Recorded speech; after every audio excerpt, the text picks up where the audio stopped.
Hello everyone, I am Katawa, and I apologize if I haven't uploaded a video. I had some difficulties with the recording program, and I also moved my computer, so let's get started on where we left off. Load. Hallelujah. Wait, oh, okay. No. Okay. It's been 4 months since my heart attack.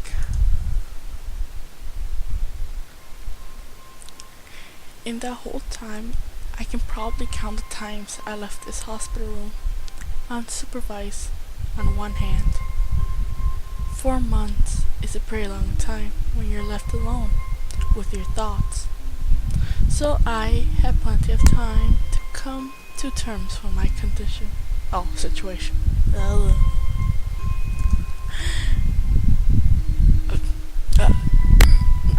Arthemia.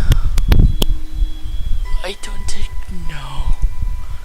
A strange word, a foreign alien one that you don't want to be in the same room with. A rare condition. It causes the heart to act erratically and occasionally beat away too fast. It can be fatal. Apparently, I had it for a long time. They said it was a miracle that I was able to go on so long without anything happening. Is that really a miracle? I guess it was supposed to make me feel better, more appreciative of my life. It really didn't do anything to cheer me up. My parents, I think they were hit harder by the news than I was. They practically had 2 hemorrhoids apiece. I had already had a full day by then to digest everything. To them, it was all fresh. They were even willing to sell our house in order to pay for a cure. Of course, there isn't a cure. There's never a cure for something. We had a cure for cancer. Yeah. Because of the latest discovery of this condition, I had to stay at the hospital to recuperate from the treatment. Whoa, what happened? What did I do? Okay. I have no idea what happened, so click. We were right there. Okay. When I was first admitted, it felt as if I was missed. For about a week, my room in the ward was full of flower balloons and cards. But the visitors soon dwindled, and all the get-well gifts began to trickling down to nothing shortly after. I realized that the only reason I had gotten so many cards and flowers was because sending me their symphony had been turned into a class project. Well, that's kinda bogus. Maybe some people were genuinely concerned, but I doubt it. Even in the beginning, I barely had visitors. By the end of the first month, only my parents came by on a regular basis. I forgot how to pronounce her name. It's been a long time. I wanna Fanta. No. I wanna go was the last stop visiting. After 6 weeks, I never saw her again. We never had that much to talk about when she visited anyway. We didn't touch the subject that was between us on that snowy day ever again. The hospital? It's not really a place I like to live in.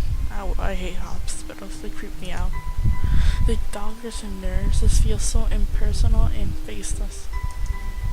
When he says faceless, I keep reminding myself of a Silent Hill nurse. Damn it, I'm not sleeping tonight. I guess it's because they are in a hurry and have a million other patients waiting for them, but it makes me feel uncomfortable. For the first month or so, I asked the head cardiologist every time I saw him for a rough estimate of when I'll be able to leave.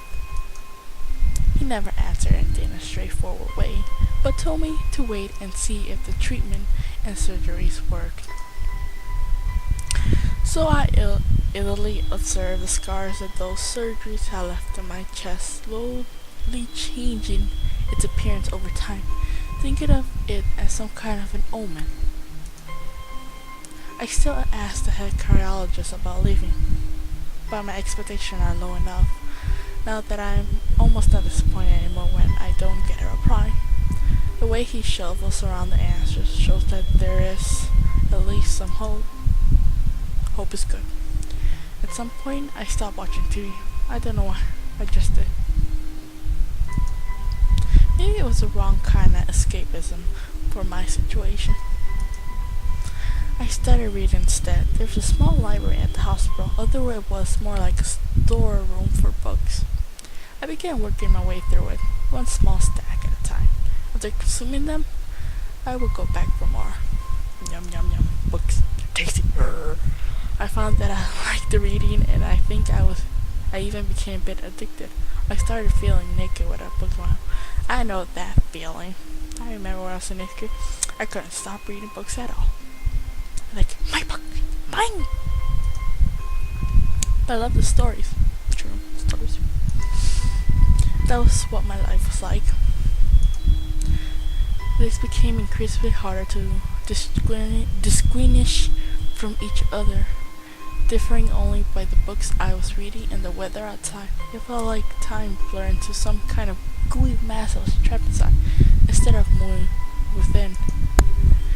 A week could go by without me really noticing.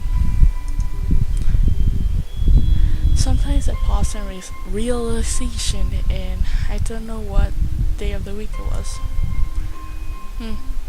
Well, what day is it? I don't know. I've been on the computer all week. Well, except this morning because I was moving, fixing other stuff. Wait, where was I lost it. Okay. But other times, all the things that surround me are painfully crash into my consciousness. Through the barriers of non-channels. I hate how I can't pronounce things. I had set up for myself. The pages of my book would start to feel sharp and burning hot, and the heaviness in my chest would become so hard to bear. I had to put the book aside and just lay down for a while, looking at the ceiling as if I was going to cry. But that happens only rarely, and I couldn't even cry. Today, the doctor came in and gave me a smile. He seemed excited, but not very. It's like he's trying to make an effort to be happy on my behalf. My parents are here. It's been a few days since I last seen them. Both of them are even sort of dressed up. Is that supposed to be some kind of special occasion? It must be a party. Ooh, party. I don't like parties. They're all boring. The ones I go to, though. There is this ritual the head cardiologist has. He takes his time sorting his papers, then setting them aside as if to make a point of the pointlessness of what he just did. It makes you look smart, though. Yeah. Then he occasionally sits down on the edge of the bed next to mine. He looks at me in the eyes for a moment. Hello, Hiyosho. Yeah, Hiyosho. How are you? How are you too? I'm gonna do a voice for him. I didn't answer him, but I smiled a little back at him. I believe you can go home now. Your heart is stronger now. And with some prescriptions, you should be fine. I can't do deep voices. We have all your medication sorted out. I'll give your father the prescriptions. The doctor hands a sheet of paper to my dad, whose expression turns wooden as he reads it quickly. So many. I take it from his hand and I take it from hands and take a look myself, feeling numb. How am I supposed to react to this? Ooh. Damn. I can't even say those words. Hurry up. I don't know. The absolutely long list of medications started staring at me from the paper seam. Instrumentable, no, I can't even see them. Instrumentable, they will all blend together in a sea of letter. Damn, it's kind of hard to read though. Must be me. This is absurd. Side effects, adverse effects, what's that? Constringation, I don't know. Dosage are listed lines after lines with cold perspiration. I try to read them, but it's so futile. I can't understand any of it. It's kind of hard to read with that. Attempting to only make me feel sicker. Come on, get to the other slide or something. All this for the rest of my life, every day. Being a junkie. Yeah. I'm afraid this is the best we can do at this point. However, new medications are always being developed, so I wouldn't be surprised to see the list fade over the years. Years? What kind of confidence booster is that? I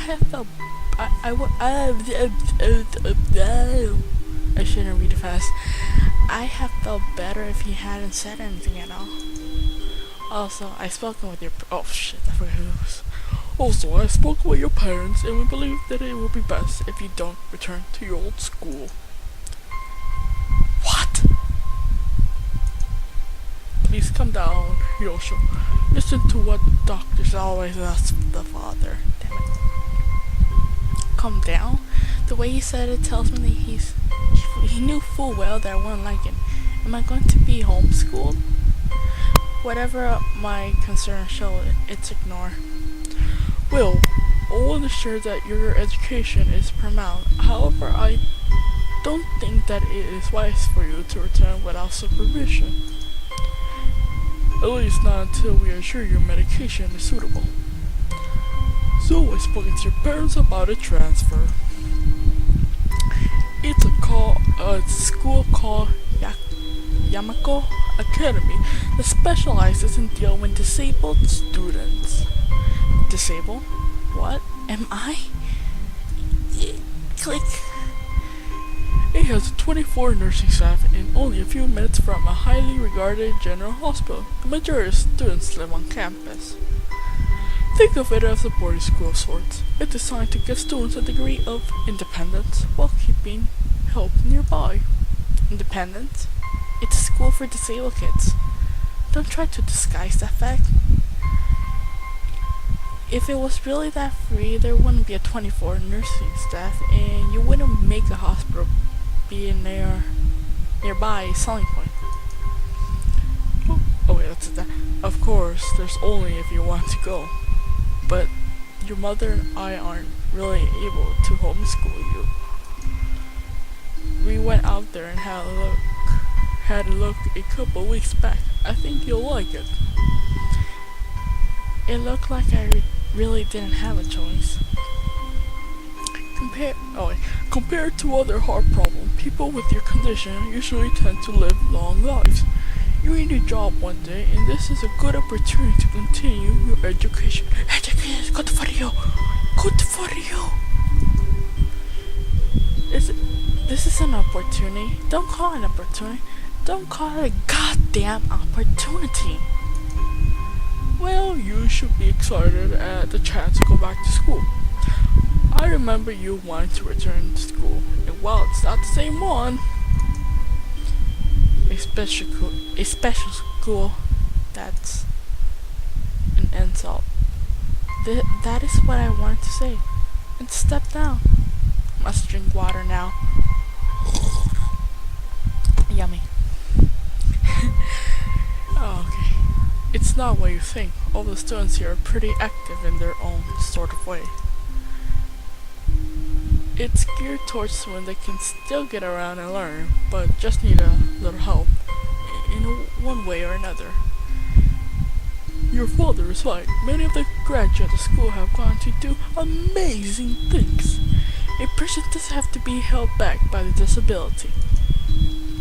One of my colleagues in another hospital is a graduate. I don't care. A person doesn't have to be held back by their disability. That's what a disability is. I really hate that something so important was decided for me, but what can I do about it? A normal life is out of the question now. It's funny, I'd always thought my life was actually kind of boring, but now I miss it. I want to protest. I want to blame this lack of reaction on shock or fatigue, I think it's. I could easily yell out something now. Something about how I can go back to school anyway, but no.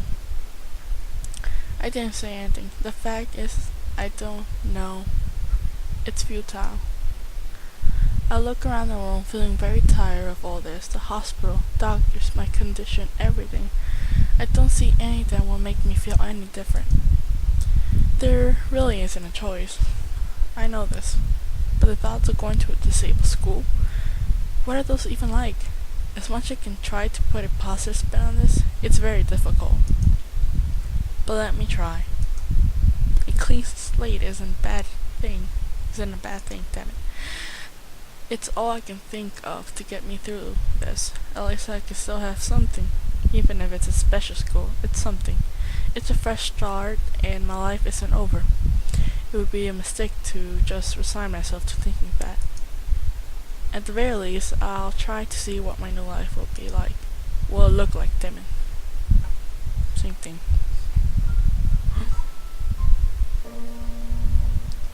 Is that him? Oh wait, that is him. Aw, he had a bandage heart in his hand.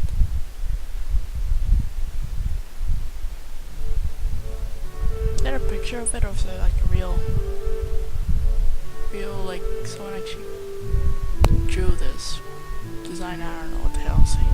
Like he looked far too pompous for what it was. The bag gates in general seem to do that, but this one seemed especially so. Red bricks, black warped iron, and grey plaster assembled into a hole that didn't feel welcoming at all. Quite fancy, I say. I wonder if it looked like what a gay first school should look like, but couldn't really decide. Probably no. Of course, I didn't want to get stuck on thinking about the gate for too long, so I entered through it with a brick pace that felt surprisingly good. Moving forward felt good. So I walked to the main building of Yakamu Academy with this brisk pace. I'm alone, as my parents are taking my stuff to the dorms. There's supposed to be someone waiting for me. The grounds are incredibly lush, filled with green. Yay, green! It doesn't feel like the kind of grounds a school would have, more like a park, with a clean walkway going past trees and the smell of fresh cut grass and other park-like things. Oh, fresh cut grass smells good. Yeah. Words like clean and hygiene pop into my mind. It makes me shudder. I shake them off. Stay open-minded now. It's your new life. You want to take it as it comes. That's why I tell myself. A few big buildings soon behind the leafy canopies, too big and too many for just a school. Everything seems odd. It's different from what I thought I knew about the schools. It's an uncanny valley, even though I was told this is my new school. In the back of my head, it doesn't feel like one. I wonder if the feeling is real or caused by expectation of school for the disabled. Speaking of that, I don't see anyone else here. It's kind of eerie. It makes me wish there was somebody here so I can anchor myself to something tangible instead of having this feeling that I step into another dimension. The trees hum with the wind and the green hues flashing all around me catch my attention. It makes me think about hospitals again. How they say that the operating room are painted green because green is a common call. I don't know what I just did. So why am I feeling so anxious despite all this greenery? Dot. Only after standing in front of a halting main building, I'm surprised myself by realizing why the gate bothered me. It was the last chance I had to turn back, even if I had no life I could return to. But still, after entering, there's absolutely no way I can go back anymore. Feeling nervous and with the realization set in my head, I opened the front door. Ooh. A tall man with bad posture noticed me as I entered. We're the only people in the lobby, so it's only logical. Scruffy. You must be Nikki? Hey, that's my brother's name, Nikki. Oh, Nakaya? Okay. So Nakaya's last name. Okay. So you are excellent. I'm your homeroom and science teacher. My name is... kinda reminds me of Moto. Is it Moto? Moto. I'm just gonna call him Moto. Welcome. In exchange, a handshake that neither firm nor sloppy, and he was at his watch. The head nurse asked you for a brief check-in to visit, but there's no time for that now. Oh, should I go later? Yes, afternoon is probably fine. We should get going and introduce you to the rest of the class. They're waiting already. Waiting for me? I really don't like being the center of attention, but I guess it's invaluable in a situation like this. Somehow not knowing what is waiting for me makes me feel really nervous. Thinking of this, I almost miss what the teacher is saying. Ooh, options. Do you want to introduce yourself to the class? Okay. Yeah, of course. Yeah, sure, I mean, isn't that normal? Of course, but everyone likes to be at the center of attention. Damn it. I'm probably one of these people, but I guess I shouldn't be the only one to give the first impression of myself. Alright, it's no problem. Let's go then. My heart is pounding in my chest and it keeps me thinking about my condition as I follow the teacher up the stairs. The third door down, the third floor is marked as the classroom for 3-3. Shit. God, that scared the crap out of me. Milto opens the door and enters. Alright, this way we're gonna stop right here. Creepy ass open door thingy. Scared the shit out of me. Do I just create a new save? Okay, let's menu clickety. Yes, please. Alright. I will try to make it another video of it, and I hope to see you soon, and I hope you like this, and blah blah blah blah blah blah blah blah.